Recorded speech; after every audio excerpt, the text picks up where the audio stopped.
সব খাওয়ানো এমন হয়েছে কিভাবে কি হয় আর এমন হয়ে গেছে দেখি মানে খাওয়ার কোনো ইয়ে আছে ব্যবসা করে মানুষ আরে এই বাইরে তো সত্যি এইভাবে মাসি হয় এইভাবে মাসি মানুষের বাড়ি কয়দিন পরে বাচ্চারা এই হসপিটাল লইয়া যাওয়ার লাগে দৌড়াদৌড়ি হইছে আপনার বাড়িতে আমার মার বার্ষিক শ্রাদ্ধ 300 লোক আয়োজন করছি খাবার এর মধ্যে 20 জন আইছেন এই অবস্থা দেখিয়া মাসির অবস্থা দেখিয়া এত মাসি কি লিগা মাসিটি ফার্মার লিগা পোল্ট্রি ফার্ম হ্যাঁ মালিকরে ফোন করছি পোল্ট্রি ফার্ম মালিকরে আয় না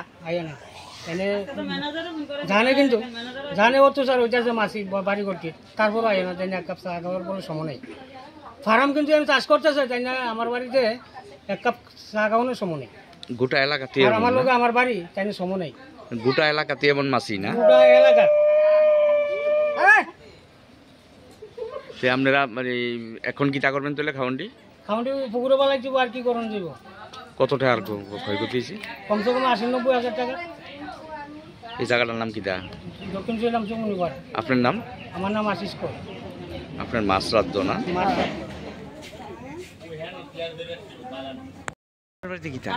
দাদা আমার শাশুড়ির বাৎসরিক শ্রাদ্ধর ভিতরে আমরা কম করে 300 লোকের স্টিমার হ্যাঁ 300 থেকে আইসে না 50 জন লোক আর যারা আছে 1-2 করে 7 জন 10 জন এমন করে আইতাছে আয়া মাছি দিকে খাওয়া ভাত তুইটা যাইতাছে খায় না না কি লাগে এত মাছি ওই স্বপন দেবের পোল্ট্রি ফার্ম করছে এই কারণে তাই না অনেকবার আমরা নিমন্ত্রণ করছি চা খেয়ে যেত তাই না আয় না কারণ মাছি দিকে তাই না আয় না তাহলে তাই জানা আছে মাছের অত্যাচার আমরা বুক করি তাই নাকি দেখবো নিদি জানাইলে কতদূর স্প্রে করে দেওয়া যায় ওই কয়েকটা ওষুধ দিয়া আর ফাতা দেওয়া যায় এর দূরে আর কিচ্ছু করে না এর সেদিনকে মালিকের ছেলেরা খবর দিয়ে আনলাম যে দাদা এমন তোরা বাড়ির ভিতরে অনুষ্ঠান আর 8 দিন বাকি আছে কি করুন ডেলিও না স্প্রে করবো তুমি স্প্রে করলে কমবো কমবো আর কি আমরা 10-15 দিন আপনারা ইয়া করেন পাঞ্জাবতে একটা মেশিন আছে আইলে এটা দিয়া তারা কি বলে উপরের দিকে গ্যাস উঠতে দেবো এটা দিয়া তারা মেশিন দিয়ে এটা বলে টান করে লাইব সার করবো কইরা এটার দুর্গন্ধ আইতো না গোটা এলাকা দক্ষিণ চরিলাম ওইটা একদম বাজার অব্দি আপনি স্কুল মারা গিয়ে জিজ্ঞাসা করতে যান যে মাছের দোকান মাংসের দোকান বা অন্য দোকানও জিগেন যারা কাঁচা ব্যবসা করে তারও জিগেন তারও সেদিনকে আপনার পিছনে আইছিল তারপরে তখন যে এই যে লোকটি আইসে দাদা আমার বাড়িতে তারা যাইতেছে গা আমি খাওয়া ভিতরে কি করুম মাছি দিকে দাদা কেউ খাইতো না এমনকি আমার নিজেরই চলে না সেদিনকে আমি চাটনি করছি চাটনির ভিতরে 4 মাছি পাতল লইছি ফালাই দিছি আর ডাইল তো রেগুলার আমি বাচ্চা লেগে ডাইল করতেছি ফালাইতেছি কোনোদিন খাওয়াইতেছি কোনোদিন খাওয়ানো জানা তাহলে আমি দিন মজুরি কাজ করি 500 ডালের দাম 60 টাকা তাহলে 500 ডালের আমার কদিন যাব না ফালাইয়া হ্যাঁ তাহলে তার কাছে হাত জোর করছি আপনার একটা সিদ্ধান্ত নেন এও না কোনো সিদ্ধান্ত নেয় না কিন্তু ওখান কি আমরা যেন বাস্তবিক করুন না জানতে কেউ দক্ষিণ চরম এরিয়াতে যাইতাম গা কোনো দিকে শরণার্থীর বাস ধরে হ্যাঁ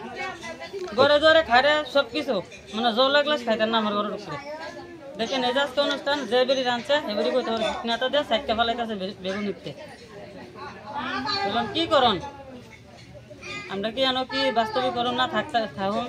কইতে পারি না হ্যাঁ তানেরা আমরা একটা ইয়া দিব তো অনেকবার তানেরা আমরা সুযোগ দিছি কিন্তু এখন কি সুযোগ দেবো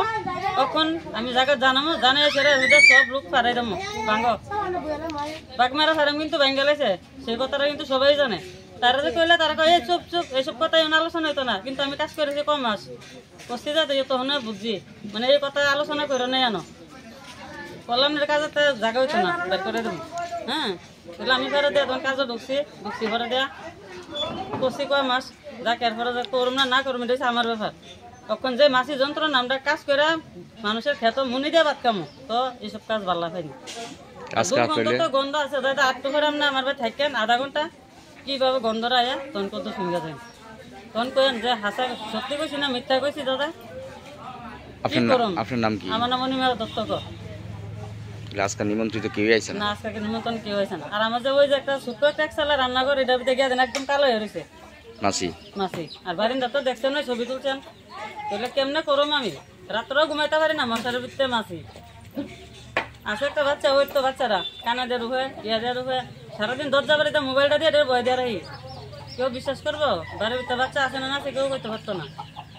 তারপর দেখি পেট খারাপ বমি তো আছে, এটা বই বাজারে সম্বন্ধের ডাক্তার কানেরে জিজ্ঞাসা করলে পাইবেন। মাসে মানে 2-3 বার এটা লয়ে যাওয়ান লাগে আমার। শুধু বমি পায়খানা আর অন্য কিছু না। হ্যাঁ, এমনকি নিজেরা এমন তোর, তাহলে আমি কি করব? আপনারা দাদা এটা সিদ্ধান্ত নেন, নাহলে এটা শেষ মাস এটা বড় ধরনের যাইব। কারণ টাকা আছে, টাকা যুদ্ধে অনেক কিছু পারবো, আমার জেল খাটাইতে পারবো,